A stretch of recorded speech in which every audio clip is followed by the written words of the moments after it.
Hey, it's Marvin. If you're looking for even more conversations around Asian American literature, then you should really check out the podcast 10,000 Things from our public radio friends at KUOW in Seattle. Think of 10,000 Things as this Asian American life, with sound-rich stories exploring commonplace objects and the incredible Asian American guests who transform them into something remarkable. We're excited to share a special episode of 10,000 Things with you all today, as host Xingyi Pai, who is the current reigning civic poet of Seattle, sits down with award-winning author Shawn Wong to discuss how he fell in love with Asian American literature while studying at the University of California, Berkeley. As a bonus, you'll also hear about the story behind turning John Okada's No-No Boy into a posthumously published book. It's an enlightening conversation that you don't want to miss. So if you've been a fan of books and boba, 10,000 Things makes a great companion podcast, especially if you're looking for more conversations around the untold stories of Asian American culture. So make sure to follow 10,000 Things on your favorite podcast app. And with that, please enjoy this episode of 10,000 Things. When I was 19, undergraduate at Berkeley, I decided I wanted to be a novelist. And also at that very moment, I realized that I was the only Asian American writer I knew in the world. Shawn Wong grew up a military brat. He lived all over the place and went to 11 schools in 13 years. And yet, in that whole time, he was never once assigned to read a book by an Asian American author, not in high school, not in college. So when he decided he wanted to be a writer, he went searching for writers that looked like him. I remember going to my American literature professor at Berkeley and saying to him, I'm interested in reading Asian American authors. I had taken a class in African American literature.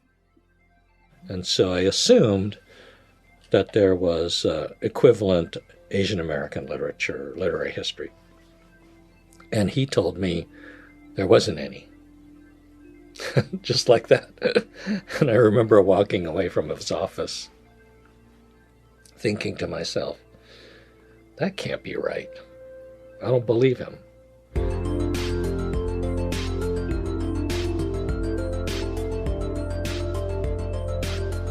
This is 10,000 Things, a podcast about modern-day artifacts of Asian American life. I'm Xingyi Pai, your host. Today, a book.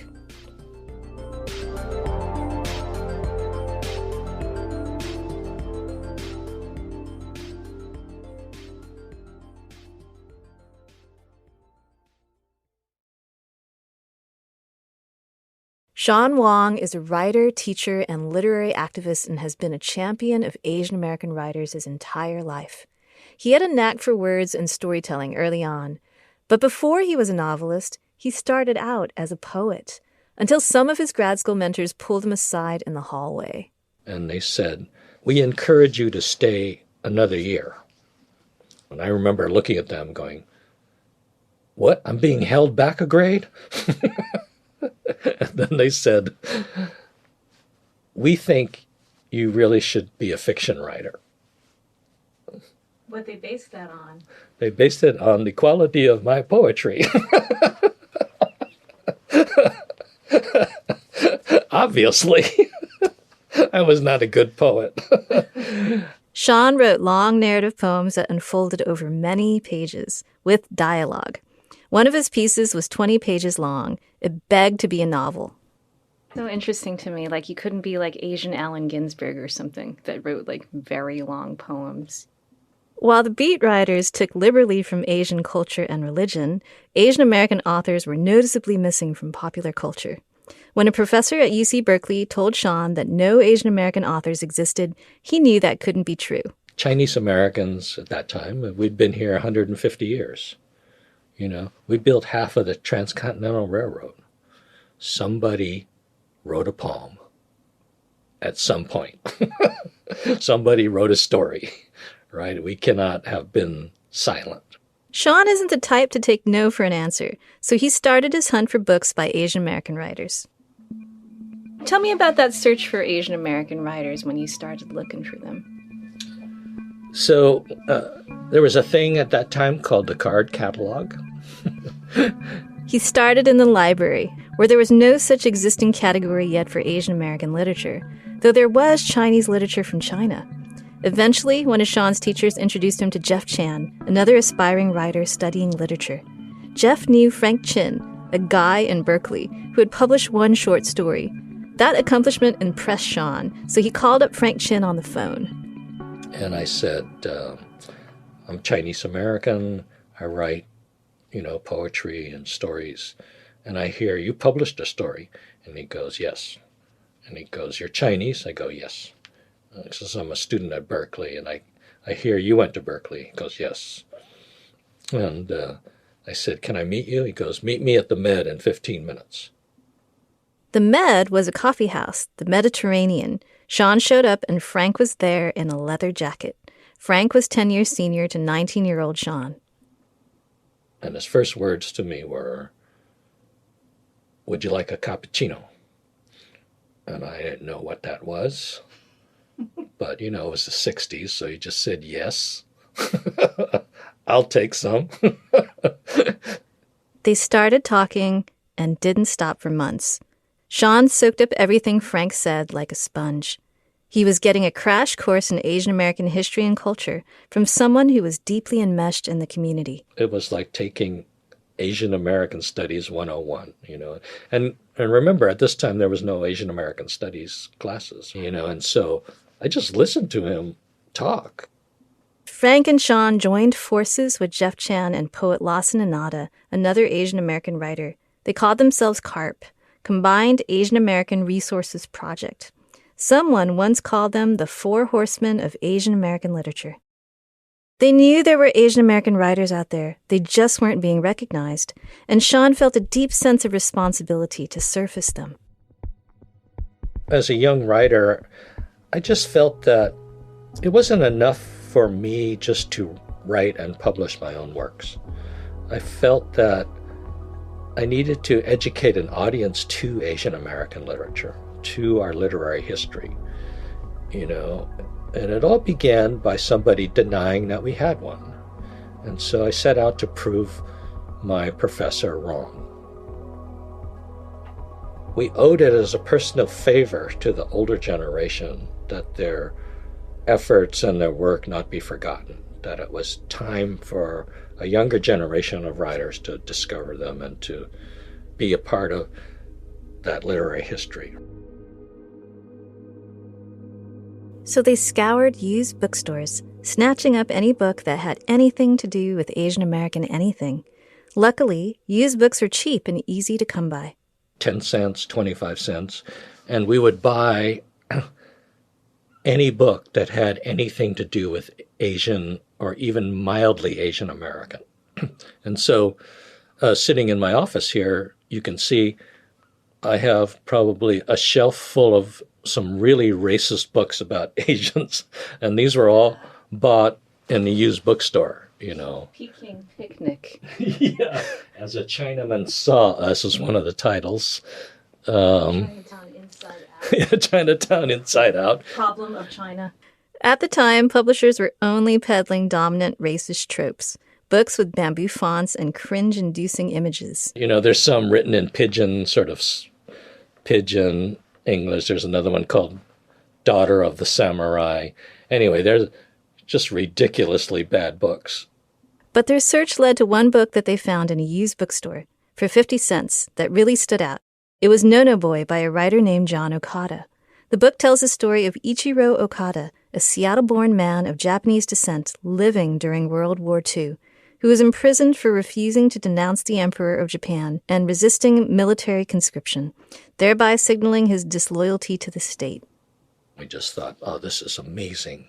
This is the book we've been waiting for. What was amazing about that book? At the time, we thought, well, this is Japanese America's first novel. Even though it was not set in the camps, it was certainly about the camps. And it was about Seattle. And so we thought, this is an amazing work, and so we looked in the phone book, and there's his name. They called up John Okada. His wife, Dorothy, answered the phone. And we sort of went through our spiel again. We're writers, we read this book, we thought it's amazing, we want to talk to John. And she said, you're too late. He died, heart attack. She goes, you missed him by a month. Shawn and Frank were devastated, but they made the drive to meet his widow at her home in Los Angeles. They wanted to know more about John Okada. He had written an important and momentous book, and yet no one knew his name. We were not great interviewers. I'm like 20 years old. We asked questions like, what was your marriage like? And I remember Dorothy saying, John and I like to take separate vacations. And I go, why? And I don't remember her answer, but, it just seemed, we're like asking about their love life, and how, as well as, how he worked. Shawn had learned from Okada's publisher, Charles E. Tuttle, that the author had been working on a second book, so they asked Dorothy about it. She said, yeah, she offered his papers to UCLA, and they had never heard of him. She said, so I burned them. And I remember Frank and I were sitting there. We're just stunned, looking at her in disbelief. You burned them? She goes, in a fit of despair. She just burned them.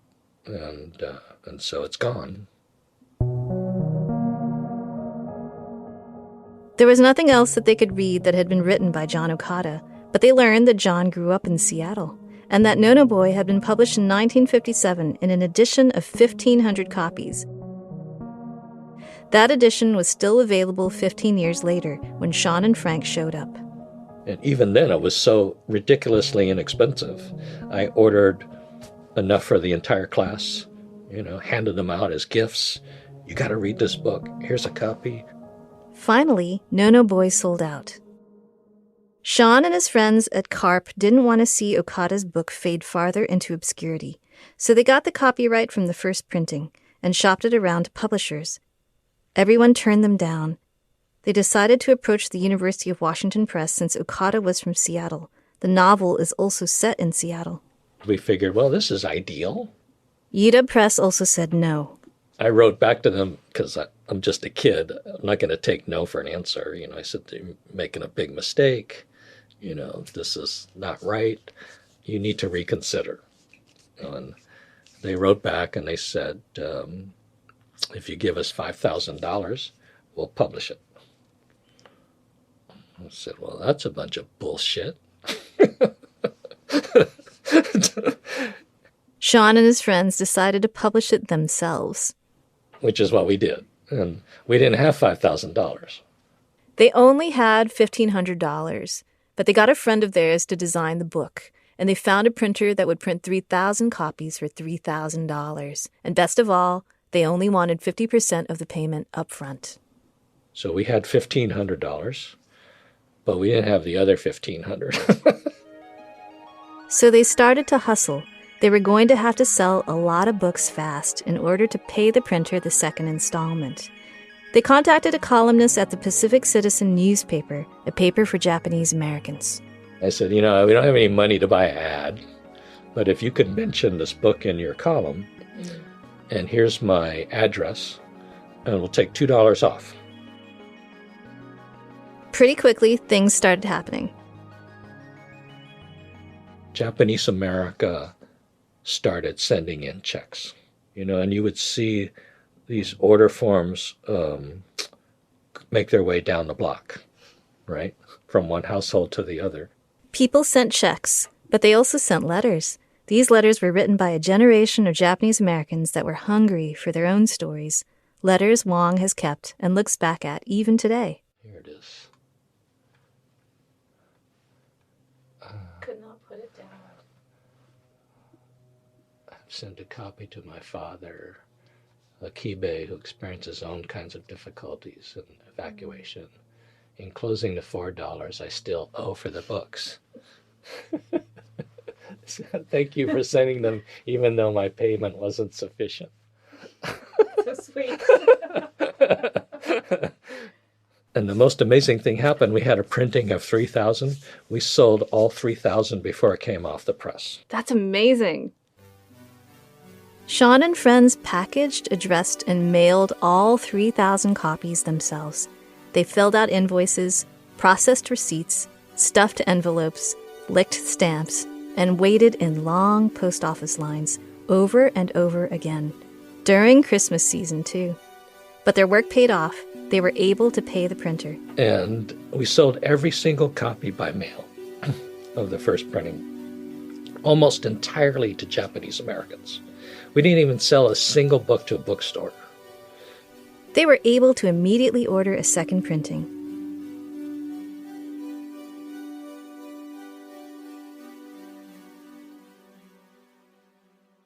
Shawn graduated from grad school in San Francisco and drove up to Seattle. Here, he continued to sell No-No Boy, selling the books out of the trunk of his yellow Mustang, and he branched into bookstores. I thought, oh, there's this Japanese grocery store, Wajimaya. Wouldn't it be great if they sold No-No Boy by the checkout stand? You know, these commercial novels by the, at the Safeway checkout stand. So I went in there, and I had 10 copies of No-No Boy. And Tomio Moriguchi, the owner, I found him.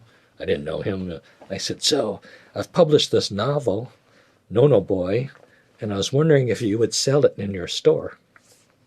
And Tomio looked at me, and he goes, how many you got there? I go, I have 10.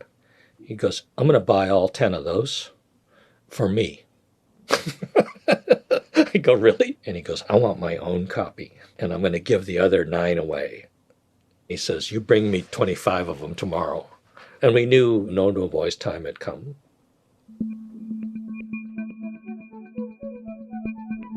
No-No Boy was also getting press attention. The Seattle Times wrote a story about it and its journey to being published. And I get a call the next day from Don Elgood, the director of UW Press. And he says to me, we read that article about No-No Boy in the newspaper. And he says, we'd like to meet with you. I go, oh hell. What have I done now? 27 years old, trying to be a writer. And, I've pissed off the UW Press. So I go in there, and I sit at the conference table, and the entire staff is sitting there. It's this huge conference table. Don Elgood stands up, and he walks over to me. I'm sitting at the head of the table, and he says, on behalf of the University of Washington Press, I'd like to apologize for not publishing No-No Boy. We would like to publish it now. And I looked at him, and I went off the deep end. I said, what? You got to be kidding me. Do you realize how much work it is to publish a book? I said, and it came off the press at Christmas time. And I labeled and mailed every one of those 3,000 copies at Christmas time at the post office. Do you know what that's like? Standing in line with 3,000 copies of a book that you have packaged and stapled and wrapped and put stamps on? I said, no, you can't publish it. Shawn told UW Press that there were other Asian American writers out there, like Toshio Mori, Monica Sone, Carlos Bulasan, and Diana Chang. They should publish them. And UW Press listened. A few years later, in 1979, Shawn transferred the rights to UW Press for the symbolic sum of $1. Ever since, UW Press has published No-No Boy, and to date, they've sold 180,000 copies, 7 times the number of books that most novelists sell of their first work. Shawn has taught at UW since 1984. He's taught classes on Asian American literature and Asian American studies, which has also enabled him to continue being a champion for Okada's book. I think what's interesting is that No-No Boy has gone through several lives, really. People are still discovering that book. Recently, the University of Washington Alumni Association made it their pick for their book club. And so people are still discovering the book and embracing it. Shawn now has his own book series at the UW Press. He's still publishing books that are out of print 50 years after he began. And the next book that we're bringing out is also been out of print for at least 20 years, which is Willis Kim's Dancer Dawkins and the California Kid, Korean-American writer who's often credited with being the very first lesbian Korean-American author, poet published. She's very much a literary activist in the 70s herself. I actually cold called her too because I couldn't get her email address, but I found her phone number. Cold called her and said, "I'm so-and-so. You're the author of Dancer Dawkins and the California Kid. I was wondering if we could reissue it." And she called me back and she goes, "Who are you?" I said, "I'm Shawn Wong." She goes, "I know who you are, but why did you want to do this?" I said, "Because your book is a historic part of Asian American literature, and it needs to be back in print. It's part of our literary legacy." And she just couldn't believe it. She goes, "This is amazing. Nobody even talks about my book." I said, "But it's time." I love how full circle your own story has been, like starting out in your 20s, trying to find and publish these authors, and then here you are calling this author kind of like you were when you were a kid and just finding the numbers in the phone book and kind of wide-eyed. I don't really think it's my calling.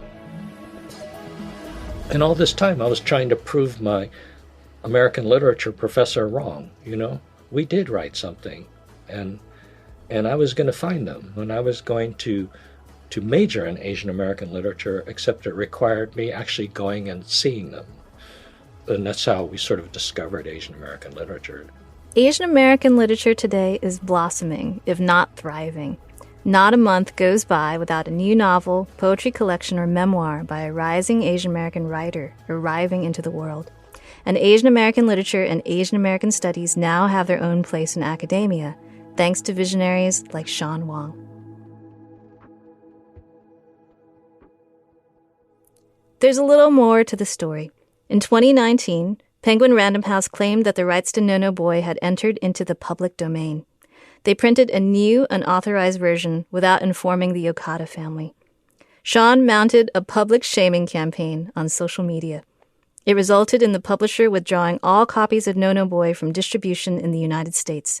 The press agreed to pay royalties to the Okada family for all copies delivered to bookstores in the United States prior to withdrawal and for all copies sold abroad. Shawn's legacy is as an activist as much as an author and publisher. I'm not really a literary scholar. I'm more of a literary activist. I'm completely self-taught.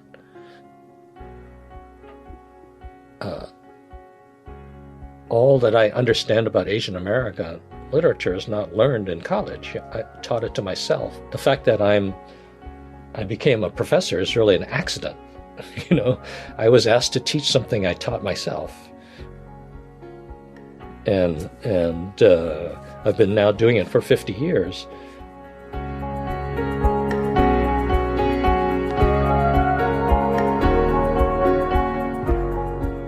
Shawn Wong is a teacher, writer, and literary activist.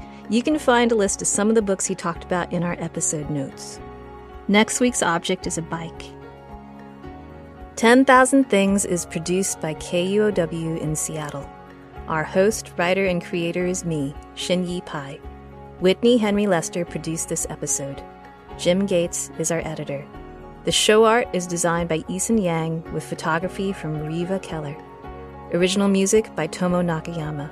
Our production team includes Michaela Giannotti-Boyle, Hans Twite, and Brendan Sweeney. Special thanks to our community advisory group for providing feedback on this season.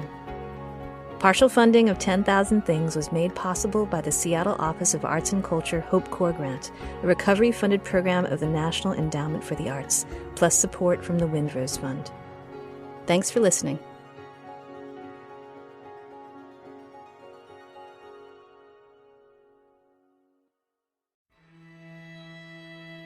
Hey everyone, Marvin again. I hope you enjoyed this episode of 10,000 Things. If you want to hear more stories like this one, make sure to follow 10,000 Things on Apple Podcasts, Spotify, or your favorite listening app. Tell them we sent you. And stay tuned later this week for a regular episode of Books and Boba. Thanks for listening, and we'll see you next time. Bye, everyone.